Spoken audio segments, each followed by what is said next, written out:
कभी आपने देखा है किसी साधारण से इंसान के चेहरे पर असाधारण चमक? ना महंगे कपड़े, ना एक्सपेंसिव ब्यूटी प्रोडक्ट्स, ना फैंसी मेकअप, फिर भी उनके चेहरे से नूर टपकता है। लोग कहते हैं, ये चमक कैसे आती है? ये ग्लो आखिर है क्या? ये ग्लो सिर्फ त्वचा का ग्लो नहीं, ये होता है आत्मा का ग्लो, भक्ति की पवित्र रोशनी।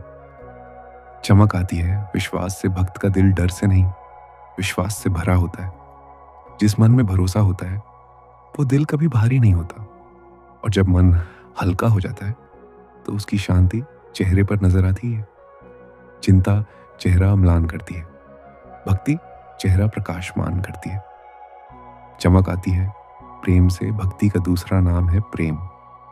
भक्त किसी से नफरत नहीं करता, न किसी का बुरा चाहता है। जब दिल में कड़वाहट नहीं होती तो चेहरे पर माधुर्य आ जाता है, और यही माधुर्य चेहरे को चमकदार बनाता है।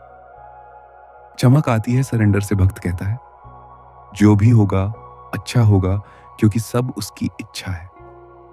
ऐसा एक्सेप्टेंस और सरेंडर मन की सारी उलझनों को मिटा देता है। जब मन की लड़ाई खत्म तो चेहरे पर शांति की विजय झलकने लगती है। चमक आती है नाम स्मरण और प्रार्थना से। क्या आपने ध्यान दिया है?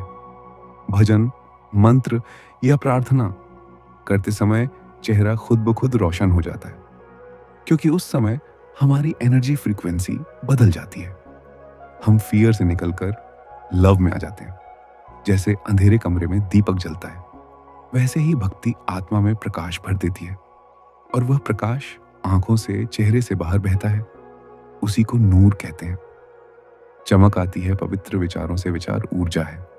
जिस व्यक्ति के विचार शुद्ध होते हैं उसकी ऑरा स्वच्छ होती है, और साफ ऑरा चेहरे पर एक डिवाइन ग्लो बनाती है।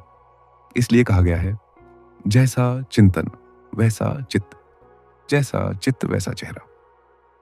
तपस्या और ध्यान का ग्लो जो भीतर उतरता है, जो मौन में स्वयं से मिलता है, वो बाहर एक्स्ट्रॉर्डिनरी दिखता है। ध्यान में उठने वाली सटल ऊर्जा माथे और आंखों से झलकती है। इसीलिए भक्तों की आंखें चमकती हैं और चेहरे पर दिव्यता फैल जाती है। सच्चा ग्लो बाहर से नहीं, भीतर से आता है। मेकअप घंटे चलता है, क्रीम महीने चलती है, पर आत्मा का प्रकाश जीवन भर चलता है। भक्तों की चमक किसी बाजार में बिकती नहीं, वह आती है भक्ति, सत्य, संतोष और सरेंडर से। जो ईश्वर के हाथ में हाथ देता है वो दुनिया की धूल से मैला नहीं होता। उसे कष्ट आते हैं पर वो टूटता नहीं, क्योंकि अंदर प्रकाश होता है, और यही प्रकाश चेहरे का नूर बन जाता है।